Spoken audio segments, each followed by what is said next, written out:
Assalamualaikum warahmatullahi wabarakatuh. Kantor pusat Apple di California adalah salah satu bangunan yang dibangun dengan spektakuler. Bangunannya mirip dengan kota Baghdad di era Abbasiyah pada masa kejayaannya.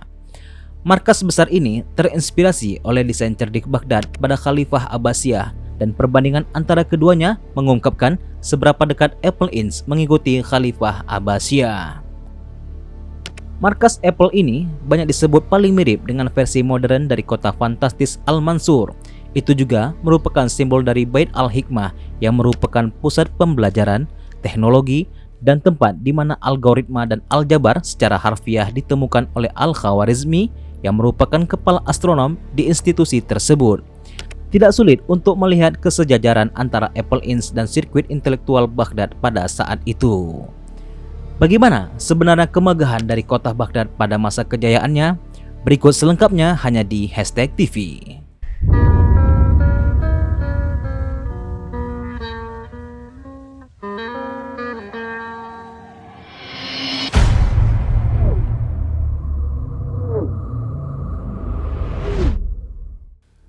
Sejarah mencatat Baghdad berkembang pesat menjadi pusat kota terbesar di dunia pada abad pertengahan yang menjadi pusat kekuatan ekonomi dan intelektual. Kota ini adalah kota peradaban Islam yang sangat masyhur, yang dilengkapi banyak toko buku dan perpustakaan umum yang sangat lengkap, sehingga menjadi magnet bagi orang-orang dari seluruh penjuru dunia untuk mencari ilmu pengetahuan. Pada masa jayanya, kota Abbasiyah memiliki institusi akademi terbesar di dunia, termasuk Darul Hikmah atau House of Wisdom yang terkenal, dan mendapatkan reputasi dunia sebagai pusat pembelajaran yang sangat terkenal. Jantung ibu kota Abbasiyah adalah kota bulat yang berisi istana, masjid utama, dan beberapa gedung administrasi dan tempat tinggal pasukan. Istana dan masjid bersama-sama dibangun di halaman tengah, dan istana itu diapit oleh kubah hijau di atas ruangan penonton. Menurut Ya'qubi, seorang ahli geografi Muslim, rencana kota sebenarnya telah lama dibuat, tetapi baru pada tanggal 2 Agustus 762 pembangunannya dimulai di bawah pengawasan 4 arsitek. Sumber daya yang sangat besar dikumpulkan untuk proyek ini. Seorang penulis sejarah Arab melaporkan 100.000 pekerja dan pengrajin dan jumlah 18 juta dinar emas atau 100 juta dirham perak dihabiskan untuk proyek ini.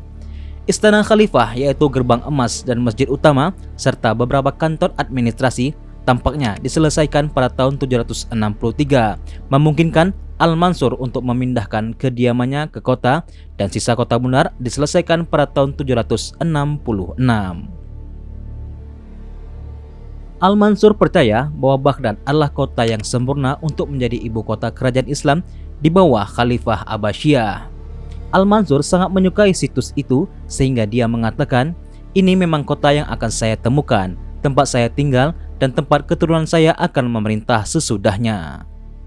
Tujuannya adalah menggantikan Haran sebagai pusat pemerintahan Khalifah. Namun, kota Baghdad disebutkan dalam teks-teks pra-Islam termasuk Talmud memungkinkan besar dibangun di lokasi pemukiman sebelumnya. Baghdad melampaui Ctesiphon, ibu kota Kekaisaran Sasania yang terletak 30 km di tenggara, yang telah berada di bawah kendali Muslim sejak 637 dan dengan cepat ditinggalkan setelah berdirinya kota Baghdad. Nama Baghdad sendiri diambil dari sebuah desa kecil. Penduduk aslinya mungkin adalah seorang Nabatein yang berbahasa Aram. Kota ini dirancang sebagai lingkaran dengan radius 1 km, membuatnya dikenal sebagai kota bundar. Dua desainer yang disewa oleh Al-Mansur untuk merencanakan desain kota adalah Naubakat, seorang mantan Zoroastrian, dan Mashallah bin Atari, seorang astrolog atau astronomi Yahudi Persia. Kota ini memiliki 4 gerbang. Yang pertama, Bab Al-Kufah atau gerbang Kufa. Yang kedua, Bab Al-Sam, gerbang Al-Sam atau Damaskus. Yang ketiga, Bab Al-Khurasan atau gerbang Khurasan. Dan yang keempat, Bab Al-Basrah atau gerbang Basra. Istana utama Baghdad yang dibangun oleh Al-Mansur terletak di Bab Al-Khurasan. Gerbang Khurasan inilah yang menandai awal dari Jalan Agung Khurasan. Gerbang ini satu-satunya gerbang yang tersisa hingga saat ini. Gerbang ini terletak di dekat Mausoleum Umar Suhrawardi. Selama akhir abad ke-20, situs tersebut dipugar yang dapat dilihat dari Jalan Raya Muhammad Al-Qasim. Pada saat yang sama, kuburan dan masjid di sekitarnya yang berasal dari era Abbasiyah yang dikenal sebagai pemakaman Al-Wardiyah dirobohkan untuk membangun infrastruktur pariwisata di sekitar gerbang itu. Sebagai salah satu pusat intelektual utama di Khalifah Abbasiyah, Perpustakaan Besar Baghdad juga dikenal sebagai rumah kebijaksanaan, memungkinkan besar telah menarik perhatian para sarjana dari berbagai disiplin ilmu. Di antara mereka adalah ahli geografi, sejarawan, atau penulis sejarah sederhana yang memberikan deskripsi tentang Madinat Al-Mansur bahkan bertahun-tahun setelah kota itu memudar.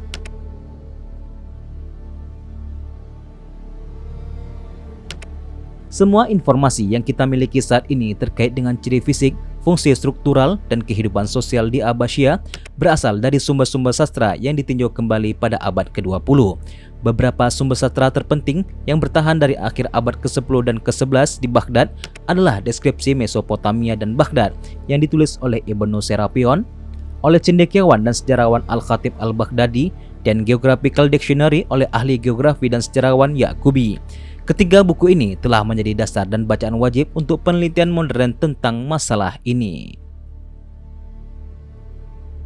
Kembali kepada Apple Inns, bangunan megah ini dibangun menghabiskan dana sebesar 5 miliar atau lebih dari 65 triliun rupiah. Biaya ini termasuk pembelian lahan senilai 160 juta US dollar. Area ini dapat menampung sekitar belasan ribu pegawai. Luas areanya adalah 70,82 hektar. Area ini luasnya sama dengan 100 kali lapangan sepak bola. Bangunannya terdiri dari 4 lantai dan 3 lantai di bawah dengan luas 853.440 meter persegi. Apple Park diklaim sebagai bangunan paling ramah lingkungan di bumi. Hal tersebut disebabkan karena seluruh kegiatan menggunakan energi terbarukan yang didapatkan dari rangkaian panel surya yang dipasang di atas gedung. Panel surya tersebut dapat menghasilkan listrik 17 MW untuk memenuhi kebutuhan gedung tersebut. Gedung juga dikelilingi oleh rerumputan dan pepohonan yang memiliki kebun buah di tengah ring. Gedung ini memiliki 800 panel kaca yang melengkung tinggi menghubungkan ke semua jalan. Oleh karena itu, bangunan berbentuk cincin, maka tidak ada pintu utama karena sudah ada 9 pintu masuk sesuai dengan gaya Steve Jobs. Begitu memasuki gedung, Anda akan mendapatkan dinding kaca pengaman yang melengkung setinggi 13,7 meter. Dinding tersebut tidak terbuat dari potongan kaca biasa. Potongan kaca tersebut adalah potongan kaca terbesar dan terkuat di dunia. Jenis kacanya khusus, di mana para kontraktor harus membangun mesin baru untuk membuat kaca ini. Semua aspek sangat diperhatikan termasuk wastafel dan kran pada bangunan. Demi menghormati mendiang pendirinya, Steve Jobs, maka dibangun juga auditorium yang diberi nama Steve Jobs Theater yang ada di bukit tertinggi di Apple Park. Auditorium tersebut sangat besar dan berbentuk silinder raksasa serta dilengkapi 1000 kursi untuk para tamu. Auditorium ini digunakan Apple untuk mengenalkan produk anyarnya. Sebagai markas perusahaan teknologi terbesar di dunia, tidak kaget ketika Apple Park yang dilengkapi berbagai fasilitas dan bagaimana perusahaan memperhatikan karyawannya. Apple Park juga disebut sebagai kota kecil Apple karena begitu banyaknya fasilitas dan kemudahan untuk kehidupan yang disediakan serta kenyamanan bagi karyawannya. Jadi bagaimana menurut Anda? Apakah Apple Inns memang meniru desain dari kota Baghdad ini atau hanya sekedar kebetulan semata? Silahkan tinggalkan tanggapan, saran dan kritik Anda di kolom komentar. Dan nantikan video-video kami selanjutnya. Wassalamualaikum warahmatullahi wabarakatuh.